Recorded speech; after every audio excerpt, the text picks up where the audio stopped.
You are 28, you just got the email. Your salary is going from $48,000 to $55,000, the first real raise of your career, the one that is not a cost of living adjustment, but an actual recognition that you are worth more today than you were a year ago. $7,000, $583 a month before taxes. After taxes, about $410. You know what you are supposed to do with it. Everyone does. You are supposed to feel it. The raise is supposed to change something visible. A better apartment. A car that does not make a sound when you turn the key. Dinners that do not come in containers. The raise is supposed to prove to yourself and to anyone watching that the work is going somewhere. So the first version of you does exactly that. He moves to an apartment that costs $350 more a month. He leases a car that costs $180 more. He starts eating out twice a week instead of once. By the end of the first month, the raise is fully absorbed. His life is louder and slightly more comfortable, and his savings rate is exactly what it was before, close to nothing. But there is a second version of you, and the second version does something that almost nobody does. He keeps the apartment, he keeps the car, he keeps the dinner schedule. He takes the $410 after tax and sets an automatic transfer into a brokerage account, the same way he pays his electric bill, before the money can be touched, before it can become a thing that was supposed to last the month and did not. He buys a total market index fund. He does not tell anyone. There is nothing to tell. His life looks identical to the day before the raise. The only difference is a small automatic payment leaving his checking account on the 2nd of every month, flowing into an account he checks once a quarter and thinks about less than that. This is not a story about sacrifice. He did not give anything up. He never had the $410. It arrived and it left, the same way a subscription charge does, except this one builds instead of drains. His lifestyle is frozen at $48,000. His income is $55,000. The $7,000 gap is invisible to everyone, including most of the time to him.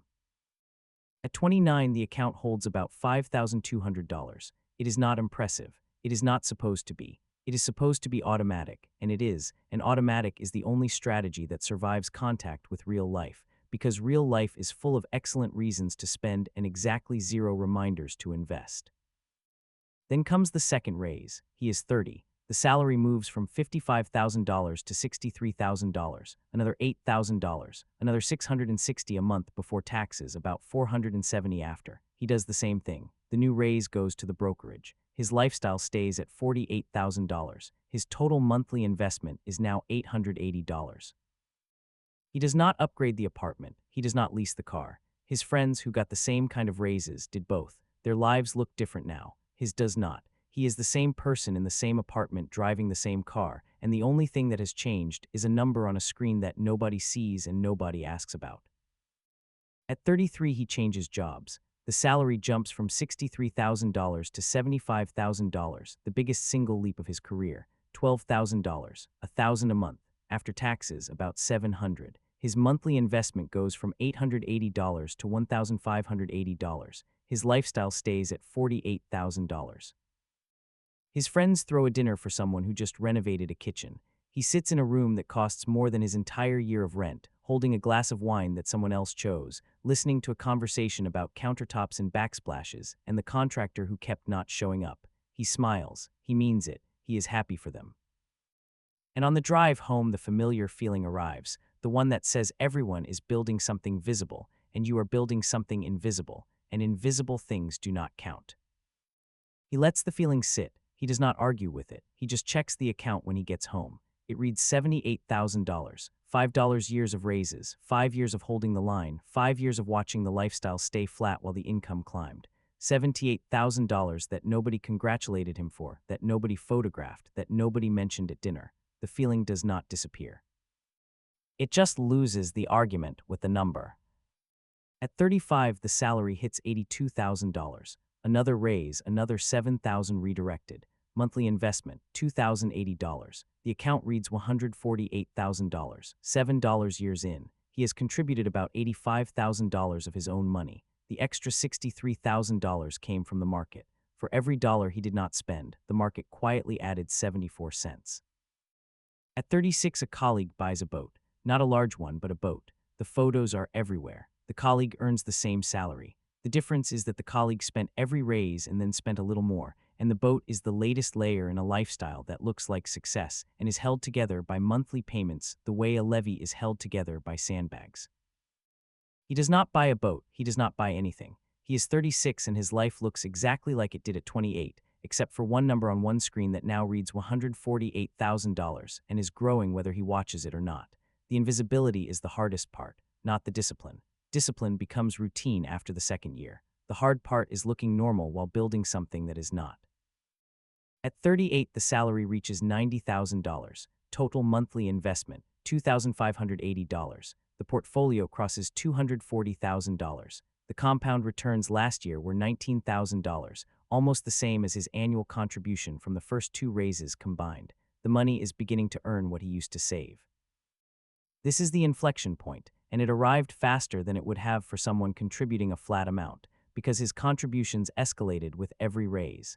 Each raise fed the machine more fuel, and more fuel at higher speeds produces disproportionate results. He is 38 and he lives on $48,000 a year. He earns $90,000. The gap between those two numbers is $42,000, and every dollar of that gap is working.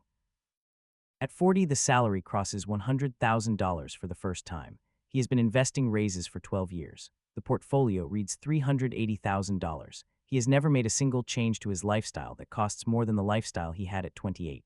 The same apartment, upgraded once at 34 when the building was sold, but to a place that costs the same in a slightly different neighborhood. The same category of car, replaced once with the same monthly cost, the same restaurants, the same groceries, the same phone plan. The rest of the world does not work this way. His friends earn similar salaries. Their lifestyles cost $85,000 a year. His costs $52,000, adjusted upward slightly for inflation and things he cannot control, rent and insurance and the price of eggs. The difference between their spending and his is $33,000 a year. That $33,000 is the entire engine. It is not a sacrifice he makes each month. It is a sacrifice he made once at 28 and then automated. At 42, he gets a promotion, $112,000. The monthly investment is now $3,680. The portfolio crosses $540,000. The annual return last year was $46,000, more than the original salary he froze his life at.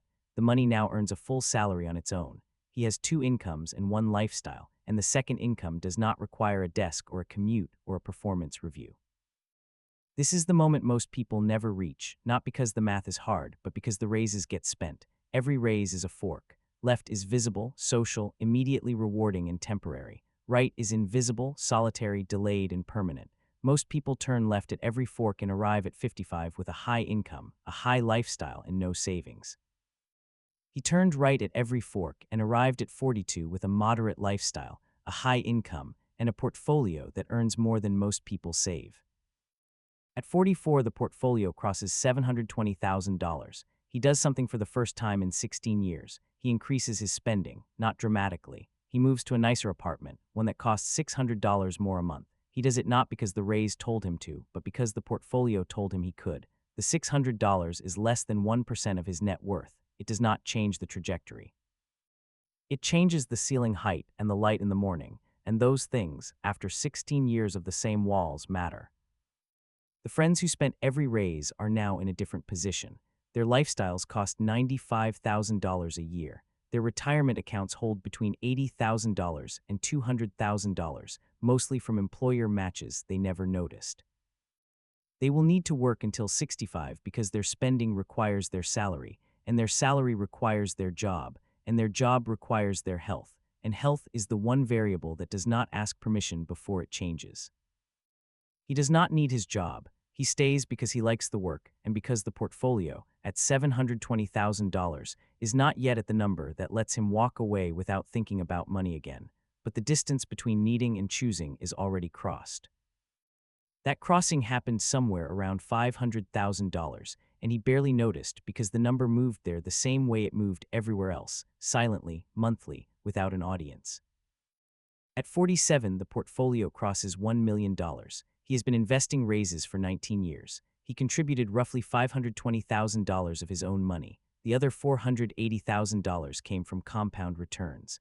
The market almost matched him dollar for dollar, except the market's dollars required no alarm clock and no commute. He is a millionaire and his life looks like it costs $55,000 a year.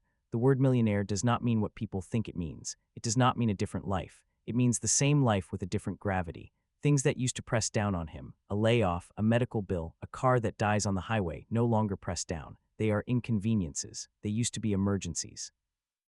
The distance between those two words is $1 million.